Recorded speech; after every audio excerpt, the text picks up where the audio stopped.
Hi, I'm Kathleen Harrington, and welcome to Artists at Work. Today I have a special guest, a prolific Ohio painter named Kathleen Gray Farthing. And Kathleen is an oil painter, and she's got a broad background in the arts. Kathleen, you've got your BFA in printmaking. That's correct. That's correct, from Carnegie Mellon University. And then you went on to start a graphic design business? Mm-hmm. Yep. My own business for, well, I worked at a few other places, and then when I had children, then I started my own business so that I could freelance and be at home to raise them, but also continue working. So when did you make the move from printmaking to oil painting? Well, I didn't just study the printmaking. I did a lot of drawing in school. I did painting before I went to college. I studied the printmaking in school because back in the 70s, the art instruction was very loose, and it was sort of just go paint, you know, go paint something cool. And in printmaking, there was a lot more instruction. There was a lot more technical things to learn. So I appreciated that in college, but continued the drawing and painting on my own. So the graphic design, at that time, it was a little hard to make a living as a fine artist doing painting. Right. I also wanted to be able to keep that painting for myself, not have to do a painting to match a couch color. Right. Commissions are hard. They are. They're challenging. They're challenging. So the graphic design worked out really well for me. And then when my youngest of 3 children went off to college, I knew that was going to be hard to have that whole empty nest thing going on. So I thought, this is the time to start something for myself. So I started painting again in my studio. Okay. I did that for a couple years. So you're inside and you're painting in your studio. And then at what point did you decide, I need some fresh air. I need plein air. Well, I didn't know about plein air painting. I was having trouble doing the studio work because I'd get a big job in my graphic design business, and I'd have to put all the paint away, and then when I get back to it, I kind of lost the flow. But I noticed on Facebook, a friend of mine from college was posting painting after painting, and he also has his own graphic design business. And I sent him a message and said, Ed, how are you finding time to do so much painting? And he wrote back and told me about plein air painting, which is painting outside on location. And I thought that sounded like something that I might want to try. So I didn't have any of this equipment. I just So I want to talk about this. This is so portable. It's so inventive. Can you show us a little bit about how it comes together and what you do to set it up and what all these little things are here? Well, there's basically, this is called an open M box, and there are many different types of plein air boxes and setups. But this is one that is working nicely for me. It's basically 2 pieces. I'll turn this a little bit so you can see. And there's a tripod, which is just like a photographer's tripod. Okay. And there's a place on the bottom where this hooks onto. Okay. And you just screw it together. So when I'm packing, this easel folds up to about this long. And this looks fairly lightweight. It's lightweight, but it's also very sturdy. It also the legs extend, so I can stand when I paint, or I can sit. So the easel also folds up. This cover will fold up and put all the. I don't have my paints out today, but the paints can go right in this section here. What kind of a palette do you put in there? Do you use glass? This is wood, and when I use the box by itself, I paint right on the wood, and then you clean it up, and you just leave a little layer of oil on it, linseed oil, and just scrape off the dry paint, just keep working. So you don't need a paper palette, you don't need a glass palette? You can of course do that. I don't put a glass palette in because that makes it that much heavier. I do have a plastic palette with a lid that I often use, so I can take the palette out and I actually stick it in the freezer Overnight. for even a couple days, Really? And it keeps the oil paint still nice and pliable. Good tip to have. Yeah, really. So the paint goes right in there. This spring here will take different size canvases. So it's so efficient. This will fit in. Okay. This one will fit in as well. So there's a little spring clip here yes. that holds it with tension. Yes. Okay. Yes. And I can go up to almost the size of the painting behind us. Not quite. That's a little bit of a stretch. Bit bigger.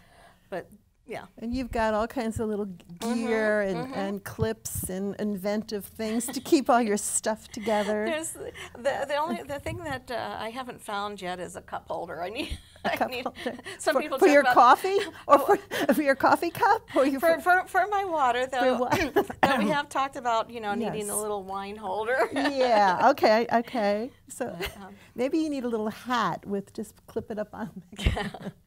But anyway, so I found out about that plein air painting, and I just put together a wagon and a flimsy easel, went out and painted. And what was so nice is, because this is so compact, everything folds up, packs up. I'm done painting. When you do plein air painting, you're usually done in 2 to 3 hours. Right. Pack it all up, take it home, and just put it in a corner. Yep. Ready to go anytime I want to go out and paint. I don't need to worry about being interrupted because it's kind of a start and finish thing. So it works really well for me. For this kind of painting, you would have to be super organized because you're out in the woods, you're far away, and you can't be saying, oh, I forgot my brushes or whatever.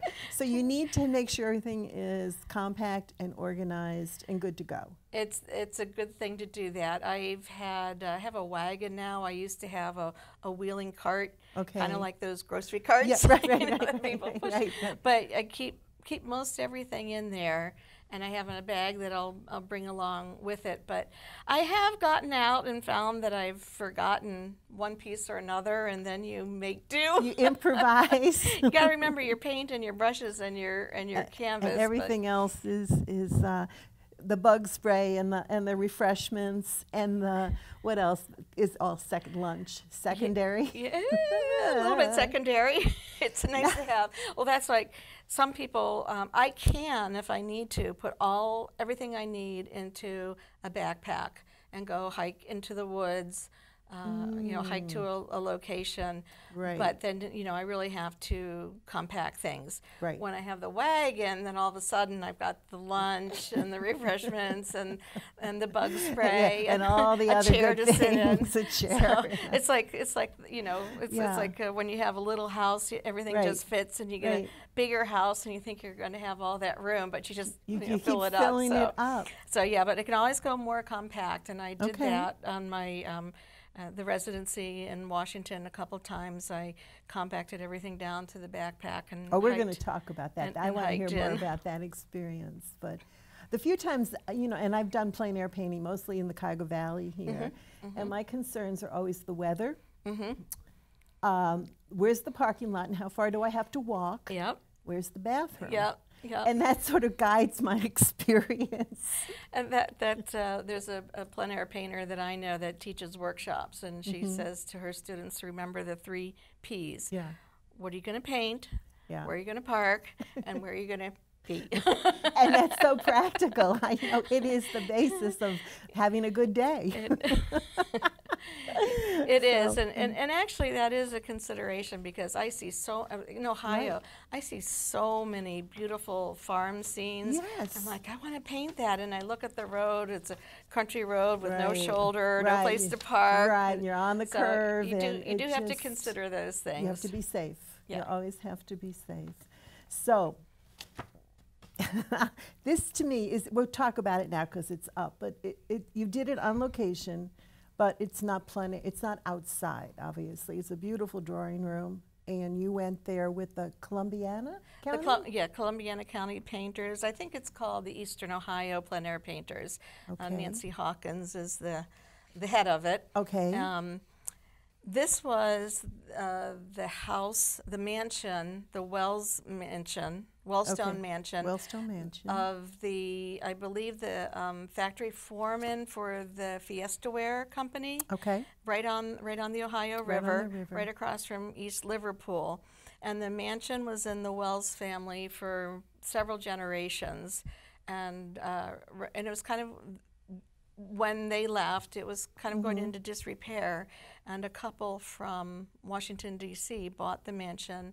They're restoring it. They feel that they live there, but they welcome people into the mansion. They feel that it sort of belongs to the community.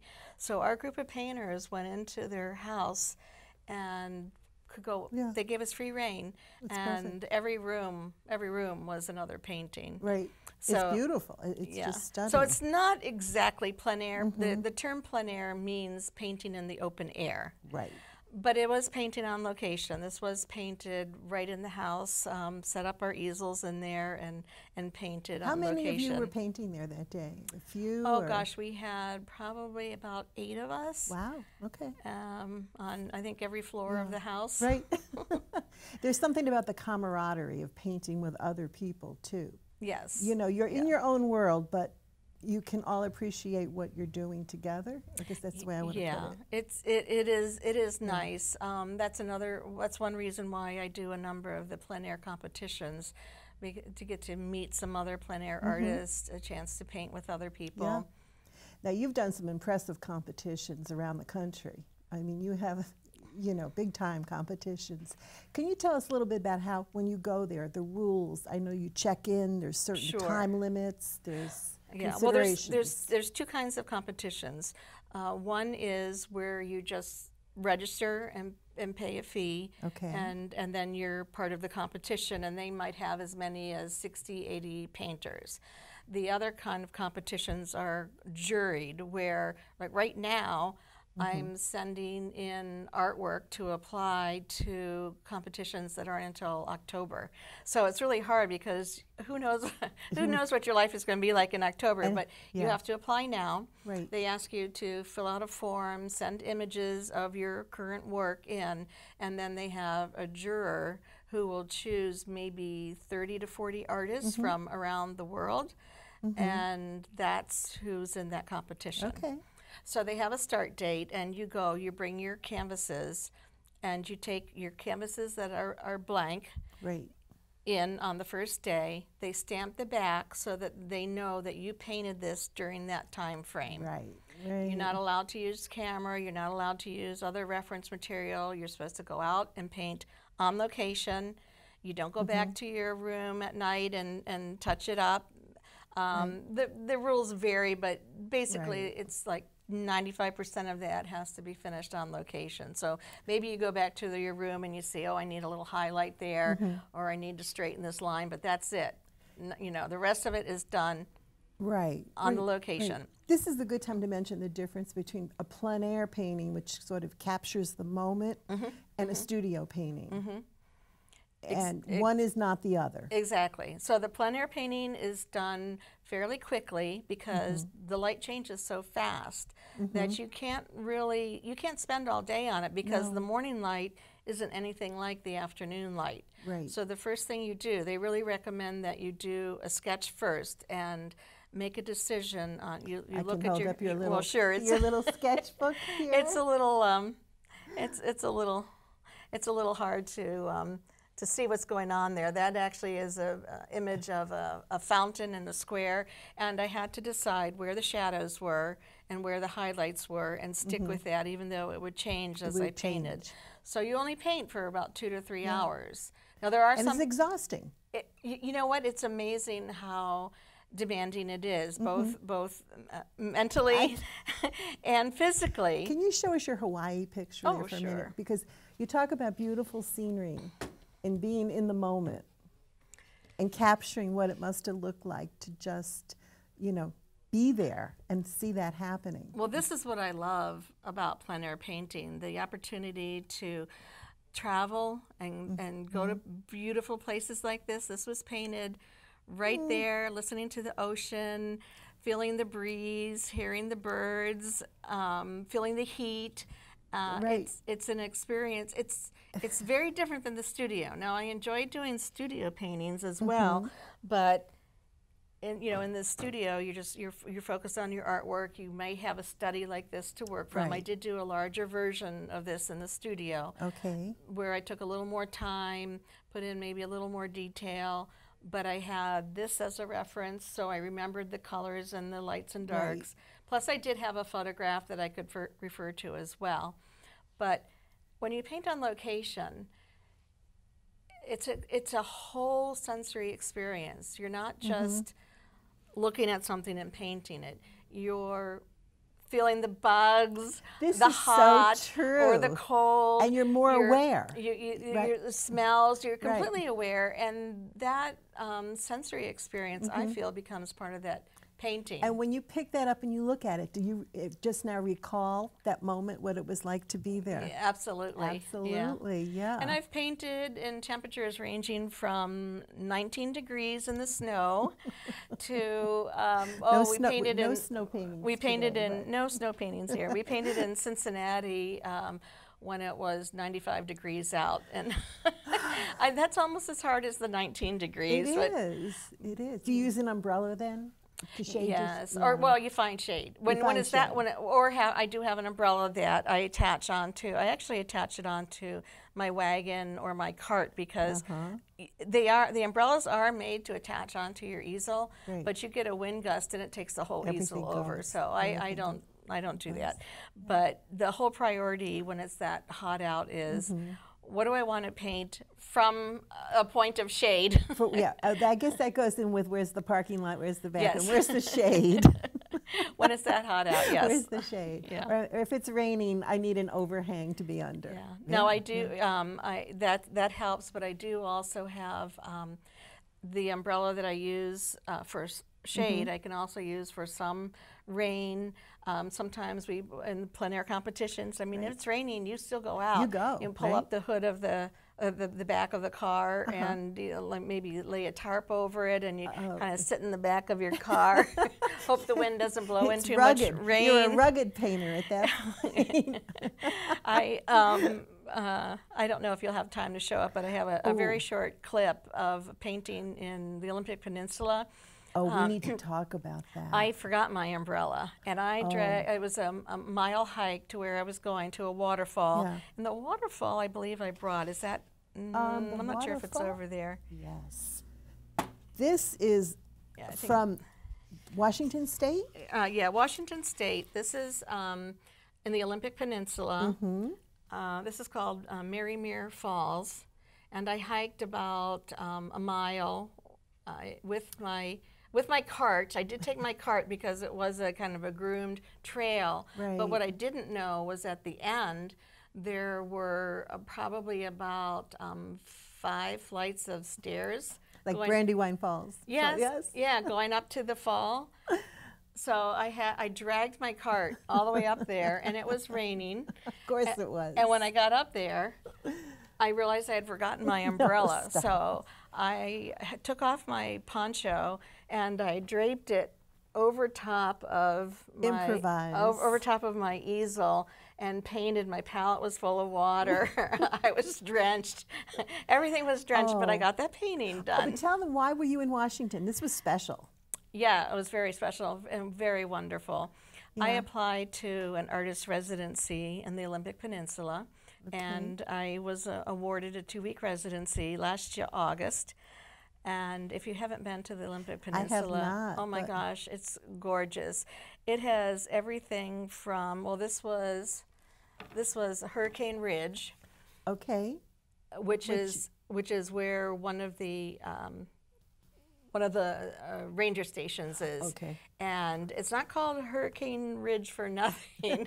The wind up there was so fierce I had to hold on to my easel the whole time I was painting. It was blowing so hard, but it's so beautiful. As an artist in residence, you go and you live in their accommodations? Well, every artist residency is different. Do you teach there? Again, they're all different. Okay. So this one asked if I would, what I would do for the public. So I agreed to do a demonstration, a plein air demonstration, and I showed the work that I did at the end of the residency. And then I came back to Ohio and I did a presentation for, gosh, I can't remember which club it was, Kiwanis, I think. Yeah, Lions Club, Kiwanis, one of those groups to talk about the Olympic Peninsula. I showed photos of the beautiful area and then about my work there. So most residencies do ask you to give something back. Okay. I didn't realize you did, those kinds of presentations either. So that's good to know. Yeah. not just a demo, but you're not just to artists, but to any group that might want to know more about our painting skills. Well, sure. Yeah. We're kind of like spreading the word on plein air painting. The guy that is the publisher of the Plein Air magazine, which is available in Walden, or not Walden, what are the books? Barnes and Noble. Barnes and Noble. Book, Plein Air magazine, yes, which is really informative. Yeah. And it also shows all the workshops and competitions around. Before we go any further, I want to make sure we get to talk about this gentleman, because this is the most amazing thing to me. Talk about traveling and painting plein air and being an ambassador around the world. This gentleman lives in Cuba? Yes, he does. And you just got back from there? Yes. So we went in January with a group of, there were 12 of us. We went under the allowed reason to go was support to the Cuban people. Right. So we went, there were 8 painters, a photographer, and a couple spouses, and we stayed in privately owned homes and ate in privately owned restaurants. But this is Alberto, and he grows tobacco on a farm out in a beautiful country area called Vinales. Okay. He also runs a little restaurant there, and he does pig roasts. So we had a pig roast when we were there, but he's such a character. I just love him. I said that he kind of reminds me of a Cuban version of Crocodile Dundee, because he's got that big strap and the hat. And he posed for a little bit for you. Yes, he did. Now that wasn't done. That painting wasn't done on location. I took a photograph of him. Because I was wondering about how. Yeah, no. What about the cars? Yeah. I did get to paint some of those amazing Cuban cars. Here's. Iconic. Here, this is I have the other one right here. Okay, here, I'll let you catch that too. You can grab that one and sure. But this is the National Theater, the Gran Teatro, where the Cuban National Ballet performs, and then out front are all those classic American cars. 1950s. Yeah, for the most part. Yeah, for the most part. And the ones out front, the reason why these are parked there is because the tourists like to take tours in them, or even just use them as taxis. And a lot of the Cubans own them as their family car, but other ones use them also for a business to taxi the tourists around or give them tours. The one that you're holding is Armando, and he was just parked on the street. He's not a taxi driver, that's just his car. Right. And I was painting his car, and fortunately it didn't drive away. One problem with plein air painting is sometimes your subjects leave. I like to paint cows, and they always leave. The cows move away. I've painted boats that have left and cars that have left, but he stayed there quite a while I painted, and then he came over to see it. And I don't know Spanish, and he didn't know English, but he did indicate that that was his car. And I asked if he would go pose. I said, I pointed to the car and said like this, and I would paint him. So he went over and posed for me for about 15 minutes. So I popped him into the painting. Got him into the painting. Yeah. Right. But the cars were wonderful. I mean, they were all over the place. Absolutely beautiful. Any other paintings from Cuba? This one is from Cuba. Oh, okay. This is actually the street where our bed and breakfast was. They called it a casa. And and that street goes right down to a main plaza where there's an old cathedral, the Cathedral of Havana. And it was built in the late 1700s But there's so many surprises about Cuba. There were so many beautiful old buildings and squares. And the light. Oh, well, the light, Look, the light. Look at the light. Look at the light there, and then look at the light in Washington State. Yeah, no, you know, it's... Yeah, that one is called I call it the, well, a lot of people call it the Tree of Life. It is this huge old tree that is just growing across two pieces of rock, and there's this big open cave that has been dug out by the waves underneath it.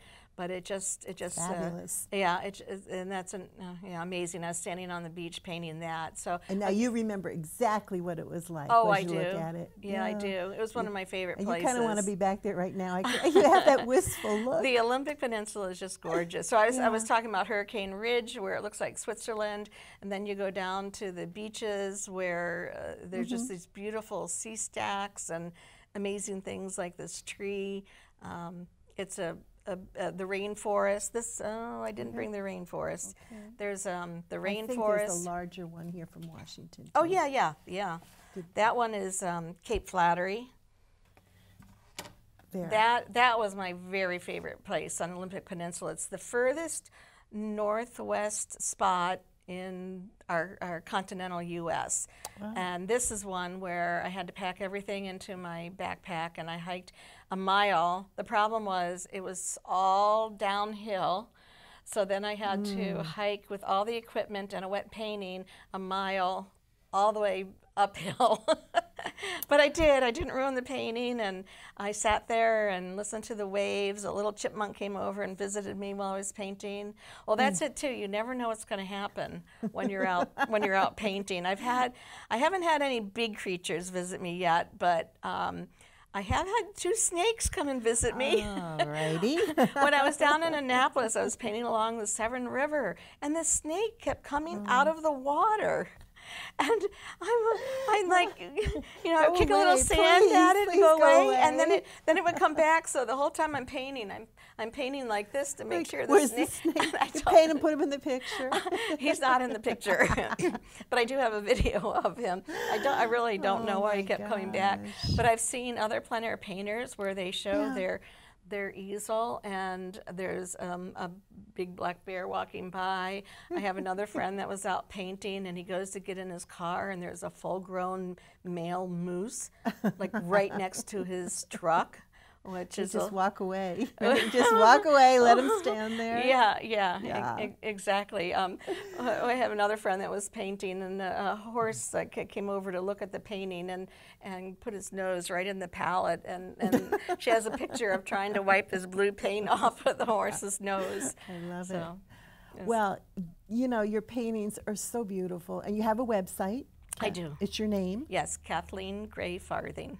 Okay, and your Facebook followers are numerous, and they're going to be growing. I know that. Same address for the Facebook, Kathleen Gray Farthing. And thank you so much for coming out here today. Oh, I appreciate you having me. It's been so much fun. It's a subject near and dear to my heart, and I loved having the chance to talk to you about it. Well, you have to get out and paint some more. I need to get out and paint some more. Absolutely, I will. Thank you. Just when the weather gets better. Yes. Yeah. Thank you, Kathleen.